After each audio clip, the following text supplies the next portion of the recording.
1809 ஆண்டு பிப்ரவரி 12ஆம் நாள் பிரிட்டனில் பிறந்தவர் சார்லஸ் ராபர்ட் டார்வின். இவர் ஒரு புரட்சிகரமான அறிவியல் கொள்கை ஒன்றை முதலில் உலகிற்கு எடுத்துரைத்த பெருமைக்குரியவர்.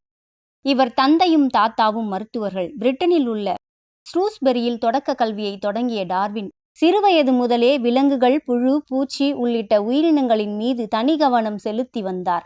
மருத்துவராக்க வேண்டும் என்கிற தந்தையின் கனவை புறம் தள்ளி இயற்கையியல் துறையில் தன் ஈடுபாட்டை செலுத்தி வந்தார். எடின்பரோ பல்கலைக்கழகத்தில் மருத்துவ படிப்பை உதறிவிட்டு கேம்பிரிட்ஜ் பல்கலைக்கழகத்தில் இறையியல் படிப்பில் சேர்ந்தார் டார்வின். படிப்பில் சிறந்து விளங்கிய டார்வினுக்கு உயிரினங்களின் தோற்றம் குறித்த சிந்தனையே எண்ணத்தில் எப்போதும் புரையோடி கொண்டிருந்தது. ஜான் ஹென்ஸ்லா என்ற தனது நண்பரின் மூலம் தென் அமெரிக்க கடலோர பகுதிகளை ஆய்வு செய்வதற்கு சென்ற HMS பீகிள் என்ற கப்பலில் 1831ஆம் ஆண்டு பயணம் தொடங்கினார். ஏறக்குறைய 5 ஆண்டுகள் நீண்டது அந்த பயணம். டார்வினின் இந்த 5 ஆண்டுகால பயணம்தான் அறிவியல் உலகில் ஆழமான உண்மையை எடுத்துரைப்பதற்கான ஆணிவேராக அமைந்தது. பரிணாம வளர்ச்சி கொள்கையின் தந்தை என்று உலகம் போற்றும் உயர்ந்த நிலையை அடைவதற்கான நிகழ்வாய் அமைந்தது அந்த பயணம்.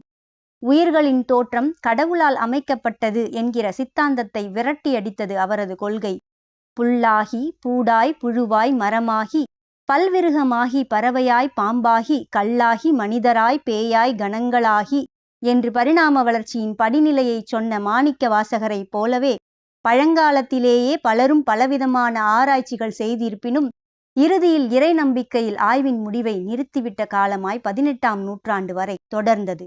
19ஆம் நூற்றாண்டின் தொடக்கத்தில் சார்லஸ் டார்வினின் பரிணாமவியல் கொள்கையானது எறும்பு உள்ளிட்ட 8000 கோடி ஜீவராசிகளை இறைவன் படைத்தான் என்கிற பிம்பங்களை கட்டுடைப்பு செய்தது.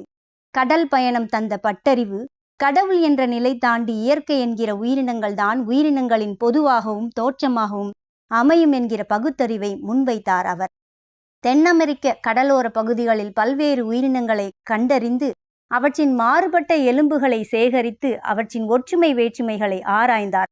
அவரது விரிந்த பரந்துபட்ட பார்வையின் விளைவாய் உயிரினங்கள் அனைத்திற்கும் பொதுவானதொரு மூதாதையர் என்று சொல்லப்படுகின்ற ஒன்று இருந்திருக்க வேண்டும். அதன் வழித்தோன்றலாகவே பல்வேறு உயிர்கள் தோன்றியிருக்கக்கூடும் என்ற முடிவுக்கு வருகிறார். 1859ஆம் ஆண்டு உயிரினங்களின் தோற்றம் தி ஆரிஜின் ஆஃப் ஸ்பீஷீஸ் என்ற நூலில் உலகின் சமய நம்பிக்கையை வினாவில் நிறுத்தி நடைமுறை வாழ்வியலுக்கு உரிய விடையை அளித்தது அவருடைய அந்த நூல்.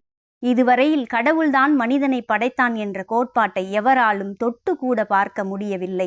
உயிரினங்களின் தோற்றம் பற்றிய தனது பரிணாம கொள்கையால் உலகின் பழைய சித்தாந்தங்கள் பல ஆட்டம் கண்டது உண்மை. குரங்கிலிருந்து மனிதன் பிறந்தானா என்கிற வினாவை தாண்டி குரங்கு, மனிதன், புழு, பறவை உள்ளிட்ட அனைத்தும் ஏதோ ஒரு மூதாதைய உயிரினத்திலிருந்து தோன்றியது என்கிற புரிதலை வலிமையாக சொன்னார் அவர். உயிரினங்களின் வாழ்க்கை போராட்டத்தில் தகுதியும் வலிமையும் வாய்ந்தவை நிலைத்து நிற்கும் என்பதை தக்கன பிழைக்கும் சர்வைவல் ஆஃப் தி ஃபிட்டஸ்ட் என்கிற கோட்பாட்டாக கூறினார்.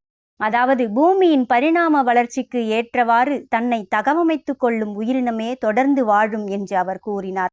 சார்லஸ் டார்வினும் தடைகள் பல சந்தித்தார். டார்வினின் கோட்பாடு பல்வேறு அறிஞர் பெருமக்களால் அங்கீகரிக்கப்பட்டது. அறிவியலின் அடிப்படையை படிக்க வேண்டுமெனில் சார்லஸ் டார்வினின் கருத்தியலை கடந்து நாம் பயணிக்கவே முடியாது.